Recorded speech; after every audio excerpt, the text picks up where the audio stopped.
Hello friends, Rehman গার্ডেন্সে আপনাদের প্রত্যেককে স্বাগতম। আশা করছি আপনারা প্রত্যেকে সুস্থ আছেন এবং ভালো আছেন।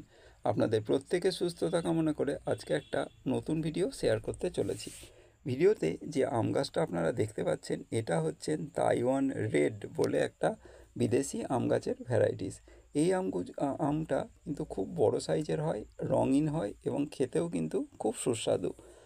আপনারা এই তাইওয়ান রেড আম গাছটাকে আপনারা নিজেদের ছাদ বাগানে বসাতে পারেন। এর ফলন কিন্তু মোটামুটি ভালো, আর টবে খুব ভালোভাবেই এটা কিন্তু ফল দিতে সক্ষম। আর ২ নম্বর কথা হচ্ছে এর সাইজ কিন্তু যথেষ্ট বড় হয় আর খেতেও কিন্তু যথেষ্ট সুস্বাদু। সেই জন্য তাইওয়ান রেড এই আম গাছটা আপনাদের অন্যান্য আম গাছের সাথে আপনাদের ছাদ বাগানে বসালে আপনাদের সুবিধাই হবে। সেই জন্য আমি এই তাইওয়ান রেড আম গাছটাকে কিনলাম, কারণ এই আম গাছটা আমার বন্ধুর ছাদ বাগানে দেখছি খুব ভালোভাবেই হচ্ছে। আর আমার বন্ধু আমাকে সাজেস্ট করলো যে এই আম গাছটা অবশ্যই বসা। সেই জন্য আমি এই আম গাছটাকে কিনে আনলাম। আপনাদের এখনও যদি এই তাইওয়ান রেড আম গাছটা যদি না থেকে থাকে তাহলে একটু চেষ্টা করে কোনো নার্সারি থেকে সংগ্রহ করে অবশ্যই বসান। তবে সেটা যেন অবশ্যই একটা ভালো নার্সারি হয়, কারণ অনেক নার্সারি থাকে যে এই গাছটা না থাকলেও অন্য গাছ দিয়ে বলে এটা এই গাছ, কিন্তু তার ফলন যখন হয় তখন অন্য হয়। তখন আমাদের সেই যাত্রার প্রতি একটা ঘৃণা জন্মে যায় যে এটা এত বাজে। কিন্তু আসল গাছ যদি আপনি পান তাহলে কিন্তু সেটা মোটেই খারাপ নয়, কারণ খারাপ হলে সবাই এক কথা বলবে না বা প্রত্যেকে বলবে না যে এটা ভালো।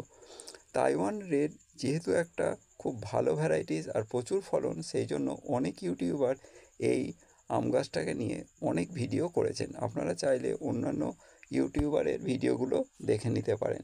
এই তাইওয়ান রেডের আমের পাতাগুলো অনেকটা মিয়াজাকি আম গাছের পাতার মতো, শিরাগুলো দেখবেন উল্টো দিকেও পুরো উঁচু হয়ে আছে। এটা হচ্ছে এই আম চেনার এই আম গাছের পাতা চেনার অন্যতম বৈশিষ্ট্য। যেহেতু এটা একটা ছোট গাছ, সেই জন্য আমার মনে হয় না সামনের বছরে এর ফলন হবে। যেহেতু নতুন চারা, সেই জন্য এর সময় এখন যথেষ্ট লাগবে।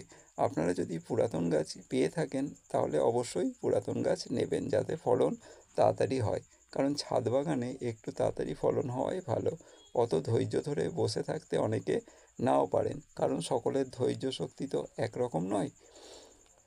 আমি এই আম গাছটা আমার কাছাকাছি নার্সারি থেকে কিন্তু বড় পেতাম, কিন্তু আমি একটা ভালো নার্সারিতে গিয়েছিলাম, সেখানে এই ছোট গাছটা দিয়েই বেশি দাম আমার সাথে নিয়েছে। প্রত্যেকে ভালো থাকবেন। ভিডিওটা আজকে এইটুকুই। নমস্কার।